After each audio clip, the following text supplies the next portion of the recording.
जय हिंद दोस्तों। इतिहास के पन्नों में कई ऐसे राजा हुए, कई ऐसे योद्धा हुए, लेकिन एक ऐसा योद्धा हुआ जिसे दुश्मन 9 साल तक हरा नहीं पाया।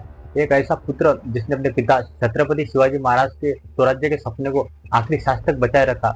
वो शख्सियत जिसने धर्म और स्वराज्य के लिए अपनी जान की कुर्बानी दी, जिसे सुनकर आज भी आंखें नम होती है। आज हम बात करेंगे स्वराज्य रक्षक छत्रपति संभाजी महाराज की। उनका जन्म 14 मई 1657 को पुरंदर के किले में हुआ था। उनकी माताजी सईबाई साहब, जब छत्रपति संभाजी महाराज बहुत छोटे थे तभी उनकी मृत्यु हो गई थी। तब से उनका पालन पोषण उनकी दादी यानी राजमाता जिजाऊ ने किया था। संभाजी महाराज एक योद्धा ही नहीं बल्कि बहुत बड़े विद्वान भी थे। उनको बचपन से संस्कृत और अन्य 13 भाषाओं का ज्ञान था।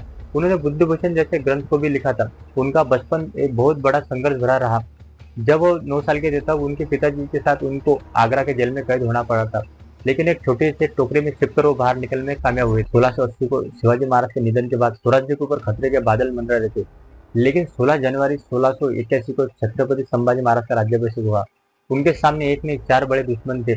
औरंगजेब, जंजीरा के सिद्दी, पोर्तुगीज और ब्रिटिश, और साथ में उनके घर की राजनीति जो उन्हें बहुत बड़ी परेशान कर रही थी। औरंगजेब 5 लाख की सेना लेकर दक्कन की तरफ आ रहा था। उसका कहना था कि कुछ ही महीने में स्वराज को खत्म कर देगा, लेकिन छत्रपति संभाजी महाराज ने उसे अगले 9 साल तक थका दिया था। महाराज ने 120 से ज्यादा युद्ध लड़े, लेकिन हैरानी की बात यह कि वो एक भी युद्ध नहीं हारे। उन्होंने पोर्तुगीज को धूल चटाई और सिद्दी को उनकी हद दिखाई।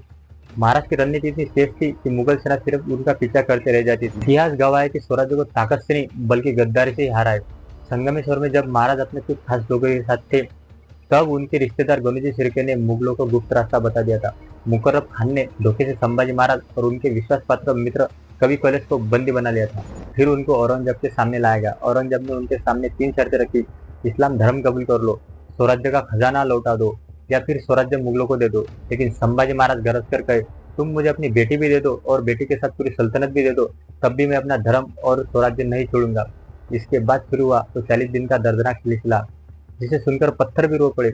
उनके नाखून निकाले गए, उनकी आंखें फोड़ी गई और उनके शरीर के टुकड़े कर दिए गए, लेकिन उन्होंने अंतिम सांस तक हर हर महादेव कहना नहीं छोड़ा। 11 मार्च 1689 को उन्होंने अंतिम सांस ली। फिर उसके बाद औरंगजेब को लगा कि उसने छत्रपति संभाजी महाराज को खत्म करके स्वराज्य को खत्म कर दिया, लेकिन वो बिल्कुल गलत था। छत्रपति संभाजी महाराज के बलिदान के बाद घर से हर वो मामला जाग उठा जो 27 साल तक मुगलों से लड़ता रहा। 27 साल बाद जब औरंगजेब की मृत्यु इसी मिट्टी में हो गई, तब उसका मुगल साम्राज्य पूरी तरह से बिखर गया। तो दोस्तों, छत्रपति संभाजी महाराज हमें यही सिखाते हैं कि मौत से मत डरो, अपने स्वाभिमान और धर्म के लिए लड़ना ही असली वीरता है। जय जिजाऊ, जय शिवराय और जय शंभूराजे। तो दोस्तों, अगर आपको वीडियो अच्छा लगे तो वीडियो को लाइक, कमेंट और चैनल को सब्सक्राइब करके अपने दोस्तों के साथ शेयर करना ना भूलें। जय हिंद।